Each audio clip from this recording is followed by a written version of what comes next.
नमस्कार विद्यार्थियों, श्रीमती मोहरी देवी तापड़िया कन्या महाविद्यालय जसवंतगढ़ के यूट्यूब चैनल पर एक बार पुनः आपका हार्दिक स्वागत और अभिनंदन है। मैं प्रवक्ता चंद्र प्रकाश गुर्जर। आज की क्लास हमारी बीए प्रथम वर्ष के छात्रों हेतु इतिहास विषय की। इतिहास विषय के दौरान जो हमारे चैप्टर चल रहा है वैदिक धर्म, आज उसको हम समाप्त करेंगे।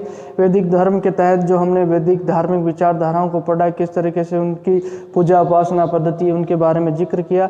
आज हम संपूर्ण वैदिक धर्म के निष्कर्ष, उसका निष्कर्ष निकालें, कंक्लूजन पे जाएंगे कि किस तरीके से वैदिक धर्म की जो विचारधाराएं थी, क्या इसकी परिभाषाएं देखने को मिलती है और कौन से समय में किस समय जो किस तरीके जो वैदिक धर्म की शुरुआत होती है उस पर अपन आज जिक्र करेंगे। हालांकि आज इसमें ज़्यादा समझने की बात है, इसमें आप अपनी कोई बातें इसमें कोई लिखने की नहीं है, मूलतः जो अपनी नोटबुक में चाहे आप मत लिखना। तो आज अपन समझते हैं मूल रूप से कि वैदिक धर्म क्या था, उसका निष्कर्ष क्या है और उसने हमें क्या संदेश दिया। उसके तहत जो भारतीय धर्म को किस तरीके से जो उन्होंने अग्रसर किया, विकसित किया और वही विकसित रूप वर्तमान में किस समय में देखने को मिलता है, उसके बारे में हम जिक्र करेंगे। तो जैसा कि मैंने बताया कि वैदिक धर्म की शुरुआत होती है, वैदिक धर्म की शुरुआत आर्यों के द्वारा की जाती है। वैदिक धर्म के संस्थापक आर्य माने जाते हैं। उससे पहले कहा जाता है कि अनार्य लोग यहाँ पर रहते थे। अनार्य लोगों पे जो वैदिक सभ्यता की शुरुआत होती है, जो वैदिक सभ्यता को हम प्राचीन भारत के तहत, प्राचीन भारतीय इतिहास के तहत और अलग से पढ़ेंगे। अभी हम सिर्फ वैदिक धर्म के बारे में ही पढ़ रहे हैं, जिसके तहत वैदिक सभ्यता की शुरुआत मानी जाती है कि पहले से जो अनार्य लोग थे उनको वहाँ से आर्य लोगों के द्वारा खदेड़ दिया जाता है। और ये जो आर्य लोग हैं ये मध्य एशिया से भारत की तरफ आते हैं। मध्य एशिया से ईरान, पोलैंड, ईरान होते हुए और फिर अफगानिस्तान होते हुए भारत की तरफ आते हैं। पहले इनके द्वारा आवास बनाया जाता है। जो सिंधु नदी का क्षेत्र है वहाँ सिंधु जो नदी का क्षेत्र है, उपजाऊ मैदान, उसमें आवास बनाए। फिर बाद में ये गंगा यमुना दोआब की ओर विकसित हो जाते हैं। अब इनके द्वारा जो धर्म की शुरुआत की गई है उसे ही वैदिक धर्म कहा जाता है, क्योंकि मूलतः ये धर्म किस पर निर्भर है? वेदों पे ही निर्भर है और इसी वजह से इसे वैदिक धर्म कहा गया। अब इनके द्वारा जो अपने धर्म में से संबंधित जो भी नियम सिद्धांत दिए गए उनका संकलन किस में किया गया? उनका संकलन वेदों में किया गया। वेदों को मूलतः 4 भागों में विभाजित कर दिया हमने। ऋग्वेद, यजुर्वेद, सामवेद और अथर्ववेद। इनसे संबंधित संहिताएं अलग है इसकी। जो आगे के काल में जो इनका जो है आगे की काल में कहा जाए तो इनका निर्माण होता गया, अन्य ग्रंथों का भी निर्माण होता गया, साथ साथ में लिखते चले गए। उसके तहत इन्होंने जो संहिताओं का निर्माण किया, जो हमने हर ग्रंथ की, जो हर वेद की अलग संहिता है, फिर उसके अलावा उसका ब्राह्मण अलग है, वो भी उससे संबंधित ग्रंथ होता है। उसके काल क्रमानुसार जो कालांतर में इनकी रचना होती गई, ब्राह्मण अलग है, आरण्यक अलग है और उपनिषद अलग अलग रचनाएं।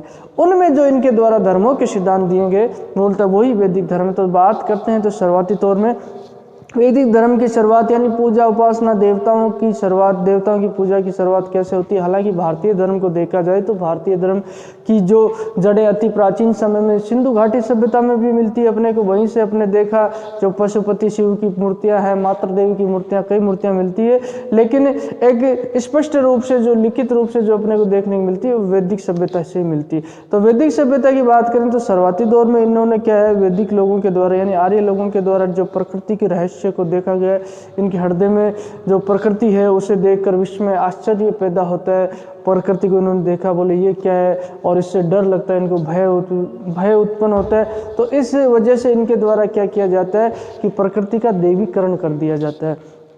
प्रकृति में जो भी चीज़ें, चाहे सूरज हो, सूरज को देखकर, सूर्य को देखकर इनके मन में जिज्ञासा, उत्सुकता, भय और आश्चर्य जो उत्पन्न होता है। उसके अलावा चंद्रमा को देखकर, ये जो समुद्रों को देखकर, तो ये नदियों को देखकर और पहाड़ों को देखकर जो भी इनके मन में विश्व में आश्चर्य होता है, तो इनके द्वारा इन्हें जो देवताओं के रूप में स्वीकार कर लिया जाता है और इनका देवीकरण कर दिया जाता है, मानवीकरण इनके द्वारा कर दिया जाता है। और प्रकृति के प्रति इनके द्वारा जो भय, प्रेम, अनुराग है, जो विश्व में आश्चर्य अपने हृदय में दर्शाते हुए उसे जो प्रकृति को देवी रूप में मान लिया जाए। और इसके साथ ही जो प्रकृति का देवीकरण होने के साथ ही जो वैदिक धर्म की शुरुआत मानी जाती है और इसी समय वैदिक धर्म की शुरुआत हो जाती है। प्राकृतिक शक्तियों के रूप में किसको आरोपित किया इनके द्वारा? प्राकृतिक शक्तियों के रूप में जैसे सूर्य को ही देवता का रूप मान लिया, चंद्रमा को ही देवता का, आकाश को देवता का रूप, उषा को देवता का रूप, मरुत को, वायु को, अग्नि को इत्यादि को सभी को बोले देवता को रूप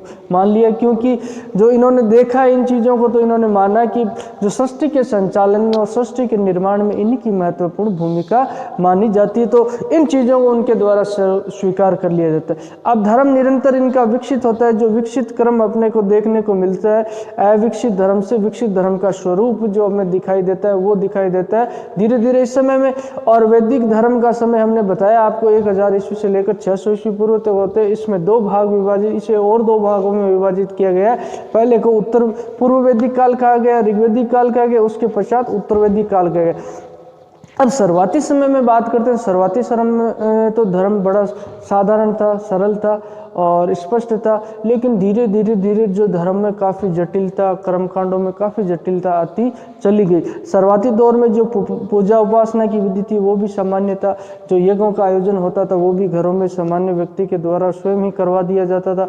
उसके पश्चात धीरे धीरे बोले यज्ञों का तो सिर्फ पुरोहितों के द्वारा, ब्राह्मणों के द्वारा ही जो आयोजन करवा सकता है वही उसे संपूर्ण कर सकते हैं। ऐसे धर्म में काफ़ी जटिलताएं आ जाती है और धर्म में कहते हैं एक तरीके से कुरीतियाँ भी काफ़ी आ जाती है, जिनके कारण ही जो आगे जो जैन धर्म का और बौद्ध धर्म का उत्थान होता है और उनके द्वारा एक तरीके से धार्मिक आंदोलन जो इनके खिलाफ चलाया जाता है।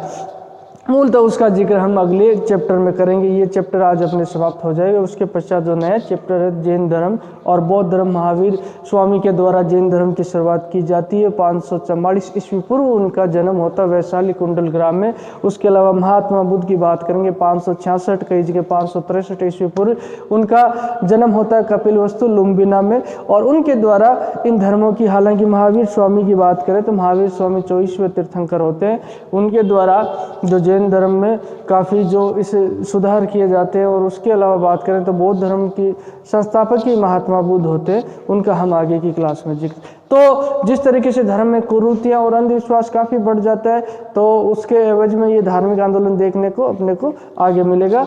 और अब धर्म में जटिलताएं और कठिनताएं काफ़ी आने लग जाती है और ये जो विकास क्रम अपने को ऋग्वैदिक काल से लेकर उत्तर वैदिक काल तक दिखाई देता है।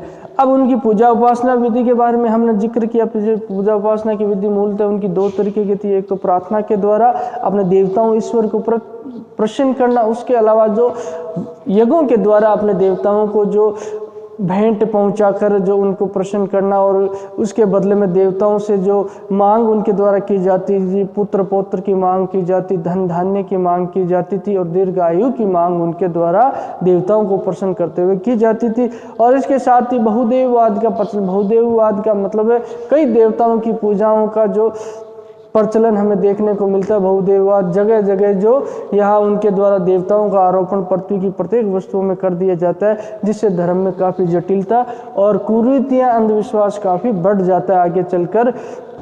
तो बहुदेववाद का प्रचलन, हालांकि ये देखने को मिलता है कि इतनी जो जटिलता इस धर्म में आती है, जो अंधविश्वास बढ़ता है, उसी के कारण जो यहाँ दर्शन और ज्ञान का विकास भी होता है। लोगों के द्वारा इन चीज़ों को अस्वीकार किया जाता है कि मूलतः ये चीज़ें जो प्रमाणित नहीं हो सकती। और इसके अलावा तो इनके द्वारा कई लोगों के द्वारा जो ज्ञान मार्ग की खोज की जाने का प्रयास किया जाता है कि इस परम सत्ता, इसके पीछे कौन है, आत्मा परमात्मा से संबंधित जो विवाद होते हैं। और उनके अलावा जो अन्य जो बुद्धिजीवी व्यक्तियों के द्वारा जो अलग अलग जो प्रयास अपने समय में किए जाते हैं ज्ञान की खोज के। उसके अलावा दर्शन में यहाँ अपने को ये भी देखने मिलता है, एक जगह उन्होंने जो वैदिक काल में, जो ऋग्वैदिक काल में परम सत्ता को के अस्तित्व को स्वीकार किया। जैसे ऋग्वेद में जिक्र अपने को देखने को मिलता है कि सत्य एक ही है। ये उल्लेख ऋग्वेद में जो पंक्तियां अपने को प्राप्त होती है, सत्य एक ही है परंतु विद्वान उसे अग्नि यम मातीश्वरा नाम से पुकारते हैं। ये हालांकि बहुदेववाद के साथ यहाँ एकेश्वरवाद की स्थापना करने का भी प्रयास उनके द्वारा किया जाता है, जिसके तहत ऋग्वेद में हमें ये उक्त पंक्तियाँ उल्लेखित मिलती है, जिसमें कहा है कि सत्य तो सिर्फ एक ही है और परम सत्ता उसी के अधीन है, जिसकी लोग अन्य कई रूपों में उसकी जो प्रार्थना करते हैं, चाहे अग्नि के रूप में, यम के रूप में हो, चाहे मातीश्वरा के रूप में जो लोग प्रार्थना करते हैं। तो ये एकेश्वरवाद की भावना का विकास अपने को यहाँ देखने को मिलता है। ऋग्वेद के 10वें मंडल में जो पुरुष सूक्त है, उसमें एक विराट पुरुष को बताया गया। जो पुरुष सूक्त है ऋग्वेद का 10वां मंडल है। जैसे टोटल मैंने मंडल बताया आपको 10 मंडल होते हैं, तो ऋग्वेद के 10वें मंडल में पुरुष सूक्त में लिखा गया है कि संपूर्ण सृष्टि की और संपूर्ण जगत की उत्पत्ति एक विराट पुरुष से हुई। विराट पुरुष, ये एकेश्वरवाद की जो भावना का उदय यहाँ देखने को मिलता है। तो उन्होंने कहा कि विराट पुरुष के जो सर है उससे तो आकाश की उत्पत्ति हुई, नाभि से वायु की उत्पत्ति हुई, पैर से पृथ्वी की उत्पत्ति हुई, मस्तिष्क से चंद्रमा की और श्वास से हवा की और नेत्रों से सूर्य की उत्पत्ति होती है। तो ये एकेश्वरवाद की यानी एक ईश्वर को, परम सत्ता को स्थापित करने का प्रयास इनके द्वारा किया गया। और हालांकि जो इस पुरुष सूक्त मंडल में ही 10वें मंडल में जो पुरुष सूक्त, उसमें जो 4 वर्ण बताए गए हैं, जो ब्राह्मण, क्षत्रिय, वैश्य, शूद्र, उनकी उत्पत्ति ही जो इस विराट पुरुष से मानी गई है। उन्होंने कहा है कि जो विराट पुरुष है, इसके मुख से जो ब्राह्मणों की उत्पत्ति होती है और इसकी भुजाओं से क्षत्रियों की उत्पत्ति होती है, उसकी जंघाओं से वैश्य जो व्यापारी है उनकी उत्पत्ति होती है। उसके अलावा जो पैरों की उत्पत्ति शूद्र की होती है, जिसका हम यथास्थान जिक्र करेंगे। तो इस तरीके से बात की हमने आज जो वैदिक धर्म है, जो ऋग्वेदिक काल और उत्तरवेदिक काल के दौरान किस तरीके से जो इसका विकास हमें दृष्टिगोचर होता है, अविकसित रूप से जो विकसित रूप दिखाई देता है। तो विद्यार्थियों, आज अपना जो चैप्टर है वैदिक धर्म वो समाप्त होता है। उसके अलावा जो अगला चैप्टर है जैन धर्म के बारे में हम आगे की क्लास में पढ़ेंगे। और संभवतः जैन धर्म को हम शुरुआती दौर से जो आपकी जो वर्चुअल क्लासें बंद हो जाएगी, ऑनलाइन क्लासें बंद हो जाएगी आभासी, उसके पश्चात जो ऑफलाइन क्लासें आपकी शीघ्र अतिशीघ्र 1 फरवरी से शुरू होने वाली है। और 1 फरवरी से जो आपके बैचों का विभाजन कर दिया गया है, जिसमें ए ग्रुप और बी ग्रुप डाल दिए गए, विद्यार्थियों के नाम भी डाल दिए, जिसके तहत ए ग्रुप वाले विद्यार्थियों की 3 दिन कंटिन्यू क्लासेस चलेगी और बी ग्रुप वाले की बाकी के 3 दिन, जैसे ए ग्रुप वाले की सोमवार से मंगलवार बुधवार 3 दिन रहेगी, उसके पश्चात गुरुवार शुक्रवार शनिवार बी ग्रुप वाले विद्यार्थियों की जो क्लासें रहेगी, जिसके तहत मैंने आपको लिस्ट वगैरह भेज दी, प्रोवाइड करवा दी है, उसमें आप देख लेना। और कॉलेज का टाइम यही रहेगा अपने 10 बजे से, और अपने टाइम टेबल के अकॉर्डिंग देख लेना आपके कौन कौन से सब्जेक्ट है, उनकी क्लासें कहाँ लगती है। और ये भी देख लेना जो कौन से फ्लोर पर और कौन से क्लासरूम में आपकी क्लास लगेगी। तो वैदिक धर्म का जो चैप्टर अपने समाप्त होता है। अब अगली क्लास में जैसा हमने देखा किस तरह से वैदिक धर्म का जो विकास होता है और इसका अविकसित से लेकर जो विकसित रूप है जो हमें दिखाई देता है, उसी दौरान किस तरीके से उनके द्वारा पूजा उपासना की जाती थी, अपने देवताओं को कैसा माना जाता है, बहुदेववाद का कैसे प्रचलन हुआ, और जो धर्म है वो कैसे जटिल, इसका स्वरूप जटिल होते चला गया। और उसके पश्चात जो हम अगली क्लास में जैन धर्म को पढ़ेंगे। जैन धर्म के तहत जो इन धर्म में आई जो कुरीतियों के कारण, अंधविश्वास के कारण ही इन धर्मों का उत्थान होता है, जैन और बौद्ध का, और इन्हें चुनौती दी जाती है। तो बोलिए यहाँ तक आपको कोई चीज़ समझ में नहीं आई हो, किसी तरह की समस्या हो, शंका हो, तो आप निसंकोच पूछ सकते हो।